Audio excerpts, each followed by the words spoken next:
મહુવા શહેર અને પંથકમાં અનરાધાર મેઘતાંડવ, પ્રથમ વરસાદે પાણીની નદીઓ વહેતી કરી.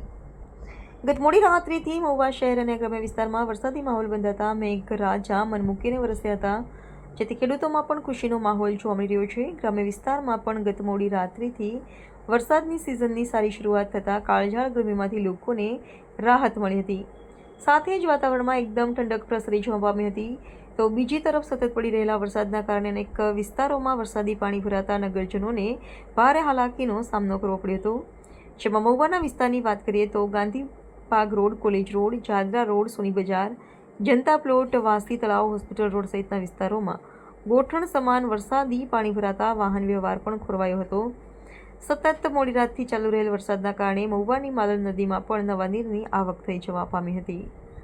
જ્યારે મહુવાના તલગાજડા, રાતોલ, કુંભણ, કુટવડા, ખારી, ગળથર, અમૃતવેલ, ડુડાંસ, માંડિયા, માળિયા, દુધાણા સહિતના તમામ ગ્રામ્ય વિસ્તારમાં પણ અનરાધાર મેઘ વરસતા માર્ગો પર પાણી ફરી વળતા વાહન ચાલકોને ભારે હાલાકીનો સામનો કરવો પડ્યો હતો.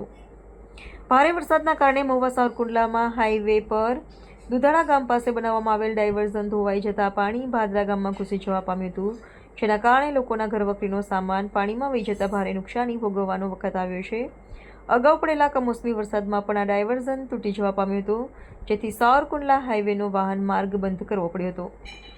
ભારે વરસાદના કારણે રોજ કી સિંચાઈ યોજના 80% ભરાતા થોરાળા, ગોરસ, સાંચણિયા, લખુપુરા, કુંભણ, નાના જાદરા, તાવેડા, કતપર સહિતના ગામોને તંત્ર દ્વારા નીચાણવાળા વિસ્તારમાંથી ખસી જવા એલર્ટ કરવામાં આવ્યા છે.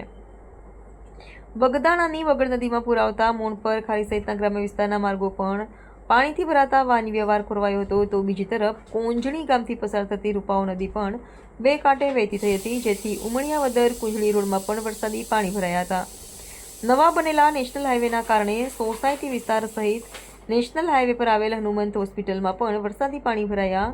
હનુમંત હોસ્પિટલમાં વરસાદી પાણી ભરાતા વાહન પાર્કિંગ પણ પાણીમાં ગરકાવ થયું, તો દર્દીઓ અને હોસ્પિટલના કર્મચારીઓને પણ ભારે હાલાકીનો સામનો કરવો પડ્યો.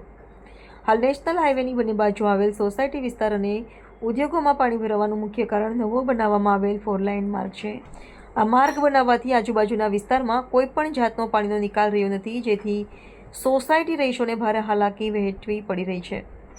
સિઝનના પ્રથમ વરસાદે જ મહુવામાં વીજતંત્રની પ્રી મોન્સૂન કામગીરીની પોલ ખોલી વરસાદી છાંટાની શરૂઆત થતાં જ મહુવા શહેરમાં વીજ પુરવઠો ડૂલ અનેક જગ્યાએ શોર્ટ સર્કિટના બનાવો બન્યા. તો જનતા પ્લોટ વિસ્તારમાં મુખ્ય માર્ગો ટીસીમાં શોર્ટ સર્કિટ થતાં નાસભાગ મચી જવા પામી હતી, જોકે સદનસીબે જાનહાનિ ટળી હતી.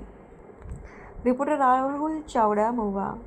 હાય, હું છું ક્રુઝિન સિંઘાનિયા. આપની આસપાસના સત્ય સમાચાર જાણવા માટે જોતા રહો દીવ મિરર ન્યૂઝ અને હા, લાઈક અને સબસ્ક્રાઇબ કરવાનું ભૂલતા નહીં. Thank you.